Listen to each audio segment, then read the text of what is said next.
교회 딴 나라 말씀을 드려서 좀 죄송합니다만 현재 그 미국 교회의 중심되는 교회가 어디냐 그러면은 여러분 익히 아시는 대형 교회들 이름을 이야기하시는 분들이 계신데 미국 교회 중에 워싱턴 DC에 있는 한 70년 된 교회 중에 Savior Church라 해가지고 번역하면 구세주 교회 이름 Savior Church라고 있습니다.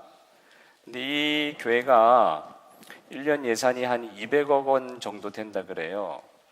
별로 안 놀라실 줄 알았습니다. 돈이 중요한 거 아니니까. 돈이 많아서 좋은 사역 하는 건 아니죠. 근데 이 교회가 200억을 이렇게 1년 예산으로 잡고 사역을 한 70여 개 이상 되는 사역을 하는데 교인 수가 한 150명밖에 안 됩니다. 믿겨지지 않는 일이지만은 실제로 그렇습니다. 교회당도 크지 않고 여러 가지 흩어진 사역의 공동체가 자기 맡은 바 일들을 하면서 1년 내내 그렇게 사역을 진행해 가는데 이 교회가 잘 되는 걸 보고 많이들 구경하러 가요.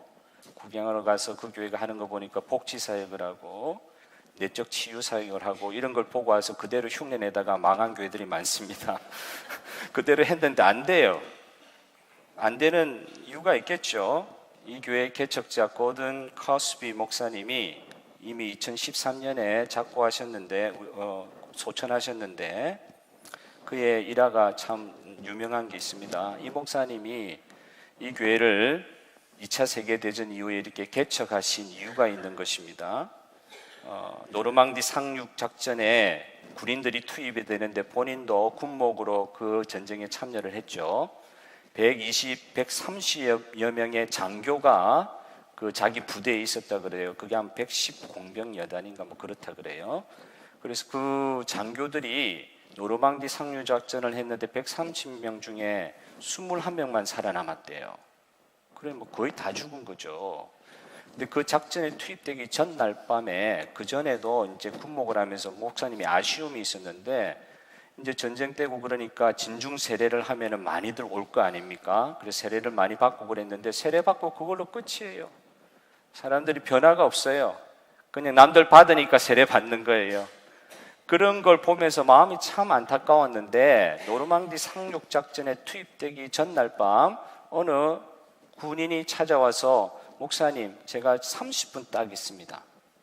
이제 저 작전에 참여하면 살아나올지 죽을지 저는 알지 못하는데 30분 저에게 있습니다. 목사님이 알고 계신 예수님에 대해서 말씀해 주시고 저에게 그 복음이라는 것을 좀 전해 주세요. 그럴 때 그 목사님이 30분 안에 뭘 전하겠어요? 이런저런 이야기를 하다가 핵심은 하나님은 당신을 사랑하십니다. 그 이야기만 했대요. 근데 그 다음날 작전이 있고 며칠 지나고 나서 전사장 명단이 떴는데 그 사람 명단이 딱 이름이 올라온 거죠.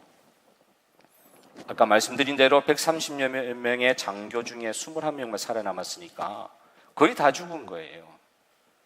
그걸 보면서 이 목사님이 이 전쟁을 겪고 나서 조금 있으면 전쟁이 마치는데 그 전쟁을 겪고 나서 나의 이전에 이분이 이제 켄터키 주에 있는 그 침례교 신학교를 나온 전통 보수 신학교를 나온 목사님인데 그 목사님이 이전 이 전쟁을 겪고 나서의 나의 삶은 이후의 상관은 같을 수가 없다. 이전의 상관은 같을 수가 없다. 그거 이제 아내하고 상의를 하고는 교회 개척을 워싱턴 DC 그 흑인들이 많은 곳에 교회를 개척하면서 시작된 것이 그게 세이비어 교회라는 것입니다. 그 교회 사역이 자기가 이전에 했던 그 사역하고 달랐던 거예요. 그래서 하나님께서 그의 사역을 사용하신 일들이 많이 이렇게 회자되고 있습니다. 하나님께서 왜 그를 그 고든 목사님을 사용하여 주셔서 수많은 그리스도인들을 어떻게 변화시키셨을까? 그때 자기에게 들은 생각이 아주 명료한 생각이 하나 있었는데 이후 내 삶의 모든 부분들을 나는 이제부터 예수님의 주권 아래 맡기겠습니다. 그전에도 그렇게 사역하셨죠. 근데 전쟁을 겪고 나서 더 절실해지셨던 것 같아요. 이제는 내 삶을 하나님의 주권 앞에 맡기고 나의 삶의 주인이 내가 아니고 나의 사역의 주인이 내가 아니고 우리 주 예수 그리스도 머리 대신 우리 주 예수 그리스도의 사역이요 하나님의 사역이라는 이 생각을 가지고 2차 세계대전 이후에 교회를 개척한 것이죠. 나는 예수님께 내 삶의 주권을 맡깁니다. 그것이 이분이 이후 사역의 가장 중요한 모토가 됐다고 합니다. 다른 말로 하면 주재권이라는 말을 쓰는 거죠. 주님이 주인 되시는 권리를 가지신다. 말 그대로 하나님께, 내 주인 되신 하나님께 내 삶을 맡긴다. 이렇게 시작한 사역이 세이비어 교회 사역이었고 그 결과들이 현재까지 보이고 있는 것입니다. 오늘 우리가 본문을 읽었는데 이 본문은 예수님께서 십자가에 달리시기 전 마지막 일주일에 관한 이야기죠. 그 마지막 한 주간을 보내시면서 예수님에 관한 적대감은 점점 이렇게 높아지는 상황이죠.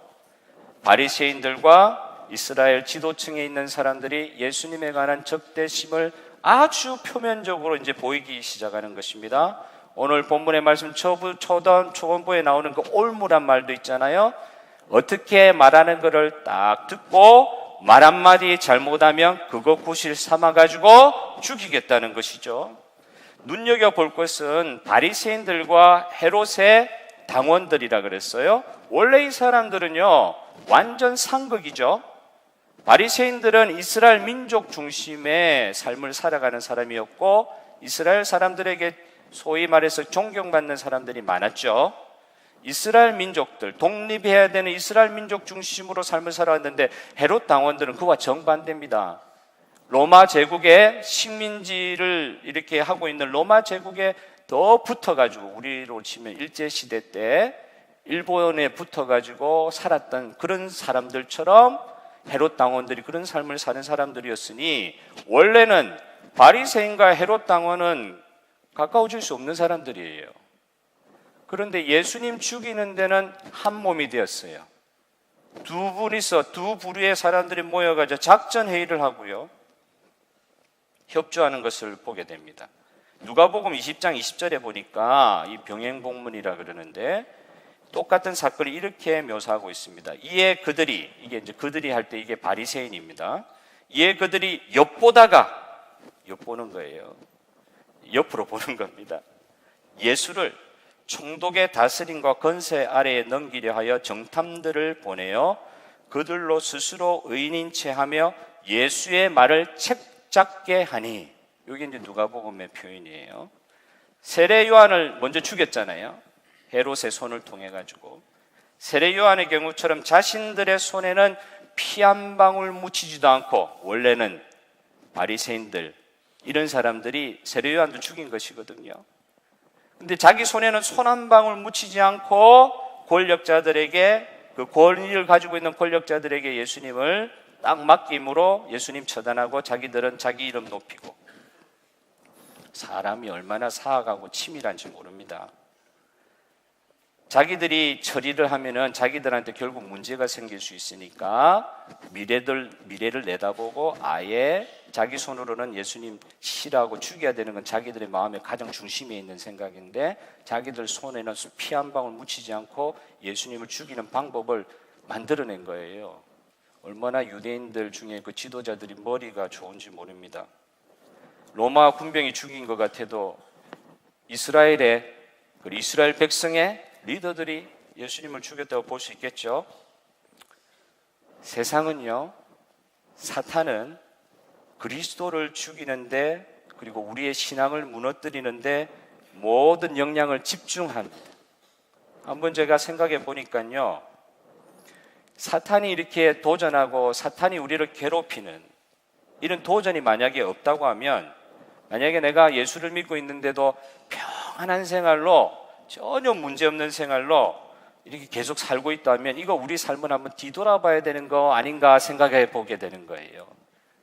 예수님이 본인이 십자가의 길을 가시려고 지려고 가시기도 했지만 예수님이 가신 그 길을 결국은 이 사람들이 자기의 생각으로 사탄의 마음의 위혹을 받아서 예수님을 죽이는 데까지 참여하게 되잖아요. 예수님을 내가 잘 믿는데 세상이 나를 건드리지 않는다. 사탄이 전혀 나를 건드리지 않는다. 예수님을 잘 믿는데 모든 것이 잘 된다. 이렇게 이제 이야기하다 보면 가끔씩 불안할 때가 있어요. 별로 예수님을 생각하지도 않고 살고 있는데 아무런 어려움이 없다. 성도인데, 예수 안 믿는 사람 말고요. 성도인데 예수님 별로 생각하지 않고 살아도, 자기 힘으로 살아도 뭐든지 잘 된다. 그러면은 이게 뭔가 지금 잘못되고 있는 거 아닌가, 그런 생각해야 되는 거 아닌가 싶은 거예요. 왜냐하면은 예수님이 당신의 구속의 길을 걸어가셨을 때 제일 방해한 것이 사탄이요, 사탄의 그 꼬임을 받은 그런 백성들이었지 않습니까? 사탄은 아무것도 하지 않는 교회는 건드리지 않습니다. 가만 놔둬도 되니까. 근데 예수님을 사단이 건드렸듯이 예수님을 사랑하고 그 뒤를 따라가려고 노력하는 교회와 성도들은 핍박하고 건드릴 가능성이 많습니다. 갑자기 너무 침울해지지 마시길 바랍니다. 여기는 다 예수님 잘 믿는 분들 앉아 계시잖아요. 너무 침울해지지 마시길 바랍니다. 그런데 그 원리가 그렇잖아요. 아까 고든 목사님의 경우처럼 성도는 그 삶의 어려운 부분, 불과 같은 시험의 그 경험을 통해 가지고, 고든 목사님의 경우는 전쟁이었잖아요. 불과 같은 그런 시험, 그걸 통해 가지고 이거 영적인 것에 대한 접촉점, 예수를 그전에도 믿었고 잘 하나님 나라를 봉사했지만 그전에는 보지 못하고 느끼지 못했던 새로운 차원의 신앙의 눈이 이제 뜨인 거예요. 하나님의 은혜가 아니면 안 되는 우리의 삶이구나. 인생의 비참함을, 나는 겉은 좀 더 화려하고 그냥 살아가는 것 같은데 알고 보니까 내가 정말 비참한 상태에 있는 거구나. 겉으로는 다 잘 되고 잘 사는 것 같은데 속의 심령을 보니까, 주님의 말씀을 비춰보니까 내 심령이 가난해질 수밖에 없는 상황이었어요. 그럴 때 사람은 인생에 대해서 다시 생각하게 되고, 그 목사님이 경험했던 것처럼 제2의 회심이라고 그럴까요? 새로운 차원으로서의 삶의 새로운 지경이 열리는 것이죠. 많은 경우에 성도의 변화라는 것이 이런 계기를 통해서 일어나는 것들을 보게 됩니다. 그 예수님을 죽이려고 했던 그 계획들은 굉장히 집요했어요. 어떻게 질문을 하냐면, 예수님께 질문을 할 때 세금에 관한 질문을 합니다. 예수님, 세금을 로마에 바치는 것이 맞습니까? 아니면 우리 이스라엘 사람은 바치지 않아야 됩니까? 요거 이제 작전 회의하고 가져온 이제 말이에요. 외통수에 걸릴 수 있는 말이에요. 얼마나 저열한지 몰라요. 뻔한 답이니까요. 둘 중에 하나를 선택해라 그러니까. 세금을 바치지 않아도 된다고 이야기하면 로마 제국에 대한 반역죄로 걸리죠. 근데 세금을 바쳐야 된다 그러면은 유대 민족에 대한 민족의 반역자가 되는 거예요. 참 오묘하죠. 그 전에 사람들이 질문했던 방식과 같습니다. 당신의 권위가 어디 있습니까? 비록 예수님이 답을 해주신 거지만 이게 하늘로부터 왔느냐 사람으로부터 왔느냐, 누구도 답할 수 없는 질문을 던지는 거죠. 부활을 믿지 않는 사두개인들, 부활도 믿지도 않으면서 여러 남자의 아내 됐던 그 여자가 죽으면 누구의 아내입니까? 부활했을 때 누구의 아내로 부활합니까? 부활을 믿지도 않으면서 그 질문을 하는 거예요. 그런 예수님의 모습을 보면, 예수님께 질문하는 모습들, 이 질문에 어떻게 답하든지 다 걸리니까, 올무에 딱 걸리면은 로마 제국에 이렇게 맡겨가지고 자기 손에 피 한 방울 묻히지도 않고 처리할 수 있는 방법이 있다는 거예요. 그런데 이에 대해서 예수님께서 답하신 방법이 참 놀랍습니다. 이게 이제 이 말씀이 두고두고 예수님의 그 세상의 권세에 대한 해석의 기준으로 우리가 쓰이고 있거든요. 로마의 동전 데나리온 하나를 가지고 온 사람들을, 그 동전을 보면서 그 동전에 어떤 형상이 새겨져 있느냐, 동전에 보면은 그 로마의 시저의 형상이 새겨져 있거든요. 데나리온에. 그 동전에 새겨져 있는 시저의 모습을 너희들이 보느냐? 그럼 이 동전, 가이사의 것은, 시저의 것은 시저에게 바치고 하나님의 것은 하나님께 바치라. 이 알다가도 모를 이 말씀을 하는데 중요한 것은 이 말씀을 들은 이 반대자들, 공격자들이 입을 한자도 뻥뻥 못하는 거죠. 자기들이 할 말이 없어지는 거예요. 가이사의 것은 가이사에게, 하나님 것은 하나님에게. 이게 사람의 지혜가 아니죠. 세상의 권세를 향하신 하나님의 특별한 진리를 예수님께서 지금 이야기하고 있습니다. 이 말씀은 기독교 역사 가운데 굉장히 많이 해자가 되고 있는 말씀이기도 하고, 안 믿는 사람들도 이 말씀 얼마나 인용해가지고 잘못 이렇게 이용하는지 모르겠어요. 그런데 여기서 많은 사람들이 또 성도라 할지라도 이 말씀에 대한 혼동이 되는 경우가 있는데, 여러분의 자막 하나를 보여드리겠습니다. 한번 생각해 봅시다. 하나님 그리고 가이사. 그리고가 이제 하나님의 것은 그리고 가이사의 것은 할 때 하나님 그리고 가이사, 이 그림을 보셨잖아요. 두 번째 그림을 한번 보죠. 두 번째 그림 한번 보여주시겠습니까? 이것도 마찬가지, 그걸 다른 말로 하면 하나님 나라의 권세 그리고 세상 나라 권세, 이게 이제 수평으로 딱 비교가 되고 있어요. 근데 다른 화면을 한번 보여주시길 바랍니다. 이건 어떻게 돼 있죠? 하나님이 위에 있습니까? 가이사가 위에 있습니까? 같은 단어가 지금 쓰이고 있지만 하나님 그리고 가이사. 동일하게 네 번째 화면을 보여주시면요, 하나님 나라 권세 그리고 세상 나라 권세. 이럴 때는 같은 단어가 쓰였지만 그리고가 쓰이는 같은 단어 병렬을 시키고 있지만, 수평으로 병렬을 시키느냐 수직으로 병렬을 시키느냐에 따라서 뜻이 완전 달라지는 것이죠. 위치에 따라서 해석이 전혀 달라집니다. 수평으로 묘사되어 있는 것은 1번 화면 보여주시면, 수평으로 묘사되어 있는 것은 하나님 나라와 세상 나라의 권세가 동일선상에 있잖아요. 이렇게 보면은 하나님의 것이 있고 세상의 것이 따로 존재하는 것처럼 보입니다. 세상의 것은 세상에게 주고 하나님의 것은 하나님에게만 주라는 그런 식으로 지금 해석할 수도 있는 거예요.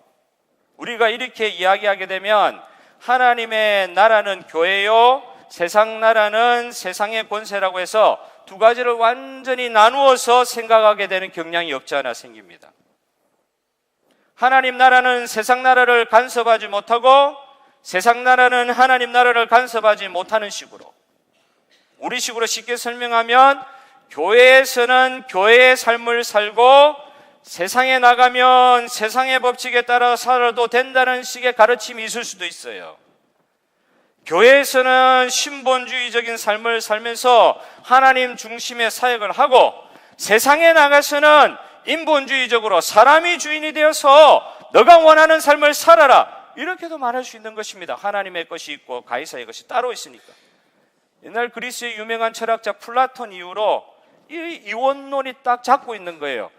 세상과 교회는 떨어져 있는 거예요. 교회 나오더라도 세상에 있는 거 턱턱 털고 교회 나가고, 교회에서 나갈 때도 은혜 받은 거 턱턱 털고 세상으로 가는 것입니다. 그런데 이제 세 번째 그림을 보여주시면은, 세 번째 그림에서는 하나님이 가이사 위에 있지 않습니까? 가이사의 것, 하나님의 것이라 구분을 하지만은 하나님이 가이사의 그 권세 위에 있는 것으로 묘사가 되어 있잖아요. 하나님의 나라가 가이사가 통치하는 나라보다 더 위에 있는 것으로 표현하는 것입니다. 같은 개념을 표현하더라도 오늘 설교 제목으로 드린 것처럼 하나님 나라가 세상 나라보다 더 크고 상위의 개념이 있는 것을 이야기하고 있죠. 예수님이 가이사의 것은 가이사에게, 하나님의 것은 하나님께라고 말씀하셨을 때 무엇을 염두에 두고 하신 말씀이냐 이 말입니다. 하나님의 나라가 세상 나라보다 크다는 것을 전제로 하고 계신 말씀이에요.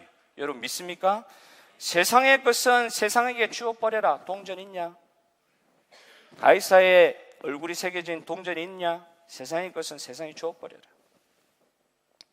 너희들은 하나님의 나라의 가치를 지키라는 말씀으로 해석할 수 있는 것입니다. 사실 이 앞에 마태복음 17장 24절 27절에도 그 세금에 관한 내용이 나오거든요. 성전세를 이제 반세겔을 내야 되는 게 이게 법인데, 반세겔이라 할 때 2드라크마입니다. 그러니까 한 세겔 하면은 4드라크마고 2사람에 대한 세금이 되겠죠. 한 사람의 성전세를 내야 되는 거, 그걸 예수님께서 혹시 안 바치는 거 아닌가 사람들이 또 공격을 해요. 근데 예수님께서 그렇게 아니다. 예수님께서 그게 아니라는 걸 보여주시면서 세금을 내시는 장면이 나오는데 어떻게 베드로에게 질문을 던지시냐면 예수님께서 이렇게 질문을 던집니다. 왕의 아들이 세금을 바치냐, 타인, 백성들이 세금을 바치냐? 여러분 누가 세금을 바칩니까? 왕자가 세금 바칩니까? 아니면 백성이 세금 바칩니까? 백성이 바치지 않습니까? 사실 그 말씀 안에 내포되어 있는 말씀은 예수님은 하나님이시잖아요. 이 세상의 왕이시잖아요. 영원한 우리의 주권자시잖아요. 세금 바칠 필요가 없으신 거예요. 그런데도 그들이 실족하지 않기 위하여라는 단서를 대시면서 베드로 보고 낚싯대 잡고 바다에 가가지고 낚시해서 물고기를 잡아라. 물고기 잡으면 그 물고기 입을 열면 그 안에 한 드라크마, 한 세겔이 있을 것이다. 그 세겔이 이제 두 사람분의 성전세거든요. 너 베드로 너를 위한, 나와 너를 위한 그 성전세를 주고 오너라 하시는 장면이 나옵니다. 뭐지? 하나님이 사실은 하나님이신 예수님이 세금 낼 필요가 없는데 사람들로 하여금 실족하지 않기 위하여 세금을 베드로를 통해서 내게 하시는 장면이 있었죠. 이 본문을 통해서도 뭘 지금 이야기하십니까? 하나님의 권세가 세상의 권세 위에 계심을 지금 선포하고 계신 거예요. 사실은 왕이신 그분이 세금 낼 필요가 없는 거예요. 이사야 53장에 고난의 장이라고도 이야기하지 않습니까? 주님께서 왜 이 어린 양, 고통당하고 죽임당하는 어린 양의 입장에 왜 주님께서 놓이셨느냐? 사람들이 글로 몰고 간 것 같지만 어떤 표현이 있죠? 주님께서는 내어주신 바 된 거예요. 당신이 직접 가신 거예요. 세상이 그를 십자가에 못 박은 것이 아니라 자기를 내어주신 표현을 하고 있는 것입니다. 사랑하는 성도 여러분, 십자가가 구원하는 것입니다. 세상 권세를 잡아서 구원을 이룰 수가 없습니다. 예수님이 가신 그 십자가의 길이 우리 모든 성도들에게 구원의 유일한 이유인 줄 믿습니다. 그렇게 하실 것 같지 않으면 천사를 동원해가지고 모든 악한 세력을 십자가 가시기 전에 다 쓸어버리셨을 거예요. 하나님 그렇게 하실 수 있는데도 안 하신 것입니다. 십자가에 달리신 예수님이 세상 권세 위에 계신 분임에도 불구하고 그렇게 안 하게 그런 것이 아닌 것처럼 보이신 것이 십자가잖아요. 그래서 우리가 착각할 때가 있는데 아니요, 주님께서 모든 권세를 가지고 계시면서도 우리를 위해서 그 권세를 자의적으로 그냥 내려놓으신 거예요. 자기를 내놓으신 것입니다. 하나님이 세상을 창조하셨습니다. 세상이 하나님을 창조한 것이 아닙니다. 만들어진 사람이 만든 신의 개념이 아닙니다. 하나님과 세상이 권세를 나누어 가지고 계신 것도 아닙니다. 지금도 하나님은 이 세상 권세를 통치하고 계신 줄 믿습니다. 여러분 믿습니까? 지금도 통치하고 계신 거예요. 불길한 일이 생겼어요. 하나님이 사탄의 권세에 굴복하고 계신 것입니까? 저와 여러분 믿는 하나님이 사탄의 힘에 눌려가지고 나에게 어려운 일이 생겨도 막지 못하셔서 그런 일이 생긴 것입니까? 우환이 생기면은 사탄의 권세가 하나님의 권세를 이긴 것처럼 보입니까? 전에 보니까 예수 처음 믿은 사람 그 집에 가서 당장 해야 될 일이 미신을 잘 믿는 분이라 가지고 그 집에 가가지고 신주단지를 목사가 없애주는 거예요. 자기는 벌벌 예수를 믿는다고 하면서도 복음의 깊은 자리에 못 들어가니까 이때까지 해오던 것 때문에 벌벌 떠는 거예요. 신주단지 자기가 못 치우는 거예요. 부적 자기가 못 치우니까 목사 보고 떼달라는 거예요. 가서 떼드리는 거, 그것도 사역이었습니다. 아파트가 이상하게 싸게 나왔어요. 뭣도 모르는 우리 김 집사님, 순진한 김 집사님이 그 아파트를 샀네요. 근데 사람들이 전부 다 입을 벌리고 이러면서 피해 가더라는 거예요. 왜 피해 가냐 처음에 몰랐는데 알고 보니까 그 집에서 자살 사건이 일어나가지고 집안이 완전 망하고 그냥 어렵게 된 그 집인데 부동산 아저씨가 속여가지고 싸게 주니까 자기는 순진해가 샀는데 그 이야기 듣고도 이제 그게 중요한 게 아니고 그 이야기 듣고도 그 집사님 찬송하며 싸게 주신 이 집을 통하여 하나님께 영광 돌리는 줄 믿습니다. 아파트 싸게 나오면 사시길 바랍니다. 큰 집에 하자가 없거나 뭐 빚이 이렇게 문제가 없으면은 집 사셔서 들어가는 거예요. 여러분 뭘 무서워합니까? 우환이 생겼습니까? 어렵습니까? 몸이 자꾸 약해집니까? 옛날 같지가 않으십니까? 그러면 하나님께서 힘이 약해지신 것입니까? 아니요. 지금도 살아서 통치하시는 하나님을 믿으시기 바랍니다. 저는 오늘 소두의 한 목사님 이야기, 고든 목사님 이야기를 드렸잖아요. 그의 인생이 어떻게 그 삶의 중심에서 그 어느 정점에서 이렇게 바뀌게 되었는지, 그 후에 그가 그 은혜 받고 나서 어떤 영향을 세상 가운데 이렇게 흘러보냈는지, 이것은요 아까도 말씀드린 것처럼 하나님께서 내 삶의 주인 되심에 대한 인정, 하나님이 내 삶에 대한 주재권, 권리를 갖고 계신 것에 대한 인정이 그 목사님을 변화시키시고 세상을 바꾼 줄 믿습니다. 어떤 선교사님도 이야기를 하더라고요. 이 선교사님이 다른 건 다 버렸는데, 모든 걸 버리고 주님을 따랐다고 했는데, 자기가 좋아하는 거 취미 하나가 있는데 오디오 이렇게 모으는 취미가 있었다 그래요. 오디오 모으는 취미가 있어서 다른 거는 뭐 다 몰라도 자기가 그 음악을 즐길 수 있는 그 오디오는 항상 그렇게 좋은 거를 이렇게 사셨던가 봐요.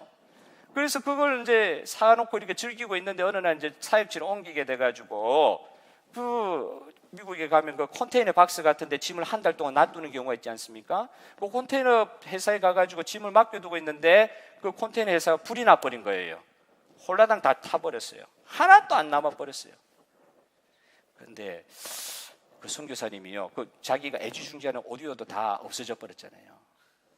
그런데도 그 선교사님이 그 딱 잿더미를 딱 보는 순간에 신기할 정도로 마음이 평안했다는 이야기를 하십니다. 신기할 정도로. 아쉬운 게 아니라 그 잿더미를 보면서 너무 평안했다는 거예요. 아까운 생각이 하나도 들지 않더라. 어떤 생각이냐면, 내가 그런 소유에 좀 집착하고 좀 매여 있는 것 같았는데, 그런 집착이 강해지는 그런 단계에 있었던 것 같은데, 하나님께서 내가 생각하지도 못한 그 방식으로 나의 손에서 그 장난감을 놓아야 될 필요가 있다고 생각하시고 그렇게 하셨을 거라는 생각이 들었다는 거예요. 다 같은 마음이 들지는 않겠죠. 아까운 건 아까운 거잖아요. 근데 이 선교사님한테는 그런 마음이 들었다는 거예요. 세상에게 빼앗기는 마음을 이렇게라도 처리하시면서 이렇게 나오시는 하나님을 보면서 하나님 섭리가 이해가 되지 않을 때가 많잖아요. 왜 이렇게까지 하실까? 이렇게까지 하셔서라도 하나님은 우리가 우리 자신의 인생을 볼 때 그 무엇에 지금 관심이 다 가 있는가? 내가 인생을 살기는 열심히 살아가는데, 최선을 다해서 살아가는데, 내 자신이 모를 정도로 바쁘게 살아갔는데 나의 인생에 바라보는 관심의 중심이 어디 있는지, 그걸 하나님께서 보게 하시더라는 거예요. 20대 때는 공부를 하고 결혼하고 좋은 직장 구하고 경제적인 여유를 얻기 위해서 성공하기 위해서 열심히 노력을 시작하는 단계 아닙니까? 그리고 몇 년이 지나고 나면 사회적인 지위나 더 많은 돈, 이제 자녀도 길러야 되고 하니까 더 나은 옷, 명성도 있어야 되고 하니까 에티켓도 지켜야 되니까 그런 걸 이제 구하게 되지 않습니까? 조금 더 나아갑니다. 40대 되니까 자녀들의 학업 성적, 애들 키웠는데 옷 잘 입혀놨더니만 공부는 지지리도 못하는 거예요. 그때부터 고민하는 거 아닙니까? 안락함, 그거 추구하는 단계로 점점 넘어가면서 마침내 퇴직 후에는 생활 보장이 되냐 안 되냐, 이게 내 삶의 가장 핵심되는 마음의 중심이더라는 거예요. 자기 중심의 생활, 생존, 이것에 모든 관심이 집중되어 있다 보니까, 그게 투자하다가 보니까 인생을 그렇게는 하나님께서 마무리 시키지는 못하시겠는 거예요. 하나님께서 내 마음이 어디가 있느냐, 천국을 준비는 됐냐. 그럴 때 사랑하는 성도들에게 하나님은 변화를 위한 계기를 제공하시기도 하시죠. 이 고든 목사님 같이 조금 극단적인 경우도 있지만, 그럴 때 여러분 이상히 여기지 말고 우리의 삶의 참모습을 깨닫는 하나님의 놀라운 은혜의 때임을 고백하시기를 바랍니다. 하나님께서 이렇게 이야기하시는 거예요. 예수님께서 사람의 생명에 그 소유에 넉넉한 데 있지 않다. 너 누구 지금 바라보고 있니? 그거 안정을 준다고 생각하니? 이렇게 주님께서 우리에게 계기를 제공해 주시잖아요. 기회를 주시잖아요. 사랑하는 성도 여러분, 예수님이 2000년 전에 이 땅에 오심으로 하나님의 나라는 이미 임했습니다. 여러분 믿으십니까? 예수님이 하나님 나라세요. 예수님이 오셨기 때문에 하나님 나라가 이미 이 세상 가운데 임했습니다. 그래서 그걸 마태복음 천국이라고 이야기하고, 그렇지만 이 세상에 예수님이 오심으로 하나님 나라가 임하긴 했지만 완성된 것은 아니다. 칼 바르트 같은 신학자는 중간 단계라는 단어를 쓰기도 했어요. 지금 우리가 어느 시대를 살아가고 있느냐? 이미 하나님 나라가 도래했지만은 완전히 완성되는 그 중간 시대를 우리가 살아가고 있다. 언제 완성이 됩니까? 예수님이 약속하신 대로 다시 오는 그때 완성될 줄로 믿으시기를 바랍니다. 예수님이 완성시킨다는 거예요. 재림하셔가지고. 그러니까 이 중간 단계에서 일어나는 일들이 얼마나 불완전한 게 많아요. 하나님의 주권, 주 대심, 주님의 주인 대심 인정하지 않는 일들이 많이 있는 거예요. 아직 완성되지 않다 보니까 오히려 성도들이 그것 때문에 악한 길로 빠져가는 경우도 있습니다. 국민일보 목회자 포럼이라는 데서 이번 2019년 1월 달에 갤럽 조사를 한 거를 보니까 1000명에게 물었어요. 평신도 800명, 목회자 200명에게 물어보니까 한국 땅에서 지금 욕을 너무 많이 듣고 있는 기독교를 할지라도 당신이 생각할 때 한국이 배출한 목사님 중에 누가 가장 존경스러우냐? 그러니까 1등이 한경준 목사님이요, 2등이 오카논 목사님으로 나왔어요. 제가 이제 오카논 목사님 설교하실 때 한번 제가 본 적이 있는데 마지막 설교에 가까우셨던 설교로 제가 기억합니다. 거의 주일 예배 설교 마지막 설교할 때 거의 이제 목사님이 은퇴하시기 전에 마지막 설교를 그렇게 하실 때 무슨 말씀하시나 유심히 들었죠.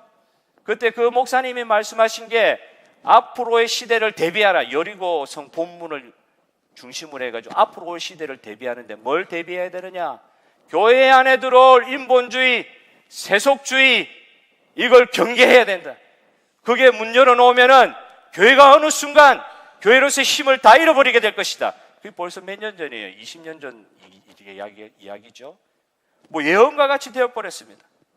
오카논 목사님만 그런 게 아니라 프란시스 세프라는 사람이 유명한 이 목회자, 유명한 이 신학자예요. 믿어주시길 바랍니다. 그냥 프란시스 세프라는 유명한 사람이 있어요. 그 사람이 라브리 공동체를 만들고 이렇게 시작한 사역이 50년 전에 있었던 사역인데 그 당시에 80년도 말쯤에 책을 전집을 이렇게 내고 할 때에 그가 한 말이 유명한 말이 있어요. 마태복음 22장 21절을 해석하면서 오늘날 정부와 이 세상의 권세 잡은 자들에 대해서 기독교인들이 시민 불복종해야 될 때도 올 것이다 이랬어요. 벌써 80년대에 이미 73년도에 자기가 속해 있던 미국 교회에 있을 때에 73년도에 낙태죄 다 받아들였죠. 공식 합법화됐단 말입니다. 미국에서는. 그전에는 그런 거 상상도 못하는 일들이 이야기를 했는데 이때 80년대 책을 쓰면서 세상 권세들이 앞으로 교회가 붙들어야 될 가치에 대해서 정면으로 도전하는 일들이 있을 것인데 이 낙태뿐만 아니라 동성애 인정할 것이다. 영아 살해 인정할 것이다. 안락사도 법적으로 인정해 줄 것이다. 그런 일들을 두려워하면서 썼는데 50년이 채 지나지도 않아서 세상은 다 그거 통과시켜 버렸어요. 교회는 그냥 그거 하는 거 속절없이 바라보면서 세상에 그냥 권세에 눌려가지고 제대로 된 반응 한번 못하고 그냥 속절없이 당하면서 그전에는요 의회의 다수가 신앙을 가지고 있는 사람들이 있어서 그런지는 모르겠지만 다수가 점하고 있던 그런 신앙의 모습들, 좀 안타까운 이야기이긴 하지만 우리가 다 그리스도 안의 형제이긴 하지만 성경을 믿지 않는 분들이 신학교의 재산들을 다 가져갔어요. 교회 안에도 그냥 인본주의자들이 다 몰려오기 시작해서 비성경적으로 하나님의 말씀에 순종하지 않은데도 아무렇지도 않는, 세상이 그런 거니까 교회가 힘이 없으니까 세상이 가는 대로 우리가 또 살아남아야 되잖아요.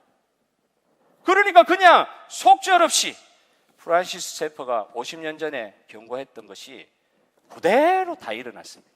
그때 작전을 짜고, 거룩한 작전입니다. 이때는 바리새인의 작전이 아니고 거룩하게 이런 부분에 대해서 우리가 어떻게 하게 될 것인가.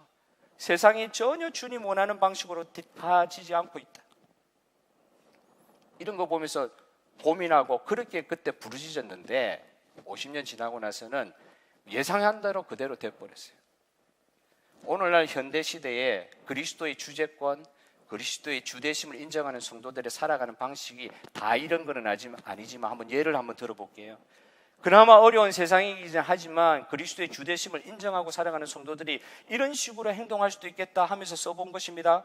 낙태 시술을 하지 않으므로 병원에서 쫓겨난 희생을 치른 의사 변호는 만나봐지 않더라도 자기가 지금 돈 벌고 있는 병원에서 쫓겨난 거예요. 낙태하지 않기 때문에. 회사의 비인간적이고 비기독교적인, 꼭 비기독교적이란 것뿐만이 아니라 비인간적인 인권을 무시한 그런 관행을 따르지 않으려고 이상한 부정한 방법, 세금을 떼먹는다든지 그런 방법, 부정적인 방법, 세상 사람이나 그리스도인들 똑같이 하는 그런 걸 보면서 자기는 정작 회사에서 승진이 안 되는 거예요. 옳은 소리 하다가. 교단 내에 머물러서 이제 노후에 안정된 연금을 받는 길을 포기하고, 한국 교회는 연금이 없습니다만 저 서양 교회는 다 연금이 있습니다. 한국 교회도 일부는 연금이 있습니다만 서양 교회는 제도가 잘 돼 있어가지고 연금이 아주 확실한가 봐요. 그런데 교회가 교단이 동성애를 받아들이니까 그 연금 다 포기하고 교단을 탈퇴해버리는 거예요. 자기 20년, 30년 동안 연금 그게 다 들어가 있는데 당신도 이렇게 하면 난 교회에 머무를 수 없다. 교회에서 나와버린 거예요. 성도들 어떤 식으로 사역하는 사람들이 있습니까? 안락사를 막기 위해서 적극적인 사역에 나가서 호스피스라는 사역을 만드신 분들도 계세요. 죽어가는 사람들을 끝까지 함께 해주는 사역. 영아살해 낙태죄를 막기 위해서 국가의 억압에도 불구하고 저번에 한번 예를 들어드렸죠. 이종태 목사님이라고 봉천동에, 서울의 봉천동에 드롭박스 아기 혹시 잘못해가 실수해가 나왔으면 그 아기 우리가 키워줄 테니까 이 박스에 넣고 가라. 낙태죄를 막기 위한 적극적인 방법으로 그분은 평생을 그렇게 바치고 있어요. 어떤 교회는 성도들로 하여금 편안하게 지내라고 그렇게 가르치는 것보다는 부르심을 받은 자리에서 희생적인 행동으로 예수님의 뒤를 따라가는 그 삶으로 주님께 영광을 돌리는 교회 되기를 원합니다. 그러니까 성도들 다 나가버렸어요.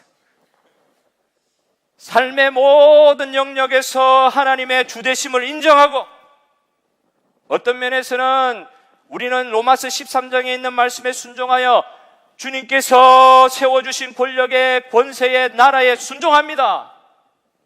그럼에도 불구하고 그 권세가 하나님이 세우신 애초의 목표 정의를 위해서 사용되기보다는 그 정반대에 행할 때는 하나님의 그 정의를 파괴하고 사람들 괴롭히고 어렵게 할 때 그거는 하나님이 세운 정당한 권세가 아니죠. 정당한 권위가 아니죠. 그런 이야기한다고 그리스도인들은 다 무정부주의자가 돼야 되고 그 혁명가라고 예수님을 해석하고 있는 공산주의자 따르라는 말은 아닙니다. 그리스도인들은 그 주어진 상황 안에서 초대교회 순교자들은 로마 제국에 순종하면서도 종으로 구원받았으면 주인에게 순종하면서도 실제로 이거는 넘지 못할 선이다 할 때 너가 시자한테 절할래, 네가 믿는 예수한테 절할래 할 때 나는 이 신앙 포기할 수 없습니다. 시자한테 내가 시자에게 순종하고 나을 수 있지만 둘 중에 선택하라고 나를 그렇게 강요하시면 나는 예수님을 선택할 수밖에 없습니다. 그래서 순교장으로 끌려갔잖아요. 존 버년 자기 신앙 지키려다가 12년 동안 감옥에 갇혔습니다. 그때 쓴 것이 성경 다음으로 많이 읽히는 철로역정을 썼잖아요. 감옥에서.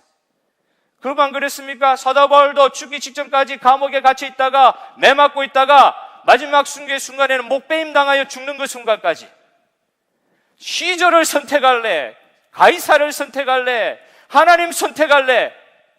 그 질문 앞에서는 단호하게 내가 다른 거 다 순종할 수 있습니다. 하나님께서 주신 권세에 순종할 수 있습니다. 그러나 그 권세가 순종을 요구할 때 하나님이냐 나냐 이렇게 할 때 나는 세상을 쫓아갈 수 없습니다.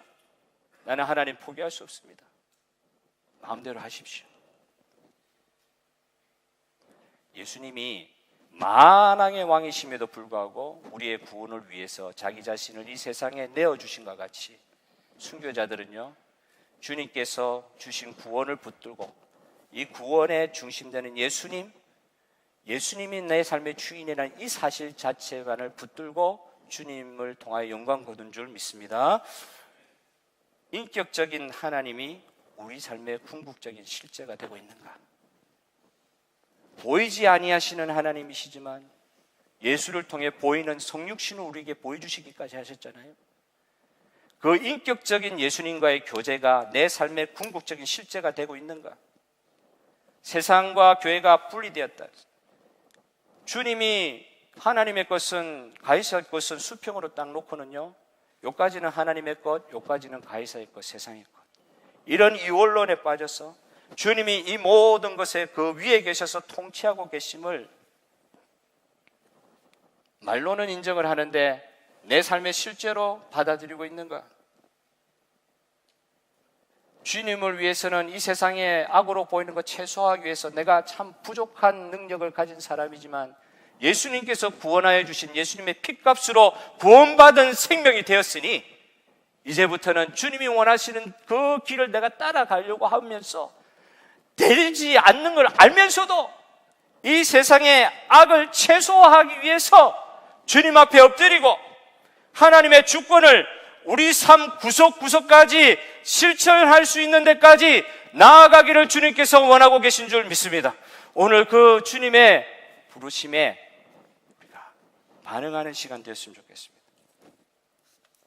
개인의 구원으로 끝나는 게 아니라 나의 구원에 이 주님께서 주신 축복의 은혜가 교회의 놀라운 은혜로 확장되고 교회의 구원의 영성으로 끝나는 게 아니라 이 구원이 세상을 정말 변화시키고 구원하는 사회의 영성, 내 개인의 영성이 사회를 변화시키는 데까지 이 세상이 죄악으로 가득하지만은 내가 하나님의 나라의 이론됨으로 말미암아 우리 이 부족한 삶이라 할지라도 하나님께서 우리를 불러주신 목적이 있으시니까 그 목적에 부족하지만 순종하고 주님의 주재권 인정하고 내 삶의 구석구석을 주님의 것입니다 하고 올려드리는 그 상황 가운데 세상도 변해갈 줄로 믿으시기를 바랍니다.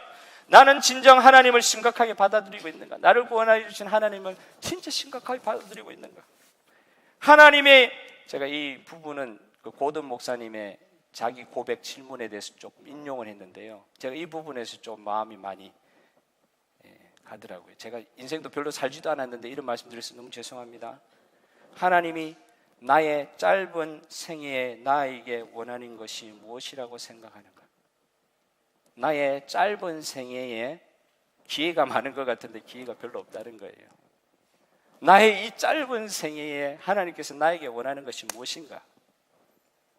만약 하나님께서 세상을 이처럼 사랑하시고 예수님께서 이 세상을 위해 죽으셨다면 그를 따르는 사람으로서, 내가 그를 따르는 사람으로서 하나님이 사랑한 이 세상을 섬기기 위해 나의 자존심, 안정성, 안락한 삶이 위협당하는 것까지 감수하는 전까지 나가본 적이 있는가?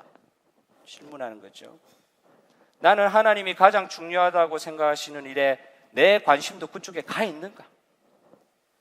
나의 삶의 모든 영역에서 그리스도의 주인 되심을 인정하고 살고 있는가? 어제 원주민 선교에 제가 참여를 하면서 우리 교회 아니신 분들이 거의 다 많이 오셨더라고요. 근데 그 선교사님이 이제 강의를 하시면서 간증을 하시면서 다른 선교사님의 말을 인용을 해요. 어느 선교사님이 원주민 선교를 수십 년 동안 했는데 열매 하나가 없는 거예요. 수십 년 동안 매달렸는데 한 사람이 영접을 하지 않는 거예요. 그리고 그 낙담한 선교사님에게 어떤 계기를 이 선교사님 보여주는데 어떤 여자 이야기, 어떤 원주민 남자 이야기를 하시면서 이 사람들이 예수 믿는 사람이라는 것들을 이야기하면서 이 사람들이 원래 30년, 40년 전에 어느 여인이 전도했던 사람이 내가 가서 만났는데 전혀 예수가 전해질 것 같지 않았던, 복음이 전파될 것 같지 않은 그 마을에 가가지고 그 사람을 만났는데 알고 보니까 예수 믿는 사람이라는 거예요. 이 남자가, 이 여자가. 알고 보니까 30년, 40년 전에 씨 뿌린 어떤 여자 선교사가 있었다는 거예요. 그 선교 씨가 남아가지고 아까 그 낙담하는 선교사님은 몇십 년 동안 내가 원주민 선교에 매달린다 한 영혼도 안 돌아오더라 그랬는데 자기가 가서 보니까 30년 전에 40년 전에 뿌려놓은 씨앗이 그곳에 있더라는 거예요. 그러면서 하시는 말씀이 제 마음을 조금 이렇게 제 마음을 이렇게 건드렸습니다. 어떤 말씀을 하시냐면 결과 중심적으로 사역하지 마십시오. 우리는 다만 주님께 순종할 뿐입니다. 결과 중심으로 살지 말아요. 자꾸 보이는 것에 마음 다 빼앗겨가지고 그거 보면서 주님의 뜻이다 자기 것의 뜻을 하나님 뜻으로 그렇게 경도하지 말아요. 우리는 다만 순종할 뿐이다. 저도 외람되지만 사역을 하면 할수록 느끼는 것이 제가 무슨 사역을 잘해가지고 무슨 하나님 열매를 주신다 제가 그 생각은 많이 없어졌어요. 아예 없어요. 이제는 뭐냐면 하나님께서 일을 하시고 내 전에 누구를 전도를 했는데 내가 말을 되게 잘해가지고 감동받아가지고 눈물을 흘리고 이러면 저도 막 업되잖아요. 그죠? 내가 좀 이렇게 신학 공부 제대로 하긴 했는가 보다. 이런 식으로 어떻게 내가 이렇게 말을 좀 잘했는가 보다. 이런 마음이 안 들겠습니까? 제만 나쁜 놈인지 알게 됐습니다. 또 그렇죠? 요번에 이게 하나님께서 나를 사용하시네 이런 마음 들 수 있죠? 알고 보니까요 이미 수십 년 전에 누군가 가족이건 누군가 이 영혼을 위해서 기도한 사람이 있었어요. 그리고 이미 전도한 사람이 있었어요. 하나님이 때가 되면 그를 이 계기를 통하여 하나님께서 받아주신 거예요. 여러분 사역하면서 느끼는 것입니다. 이 사역의 내 삶의 주인이 정말 하나님이신 줄 믿습니까? 사역도 내 삶도 하나님이 주인이신 것을 믿습니까? 하나님이 하시는 사역입니다. 나는 수종들 뿐입니다. 순종할 뿐입니다. 이 선교사님이 수십 년 사역하시면서 그 깨달은 바를 말씀하실 때 제 영혼에 울림이 있는 것입니다.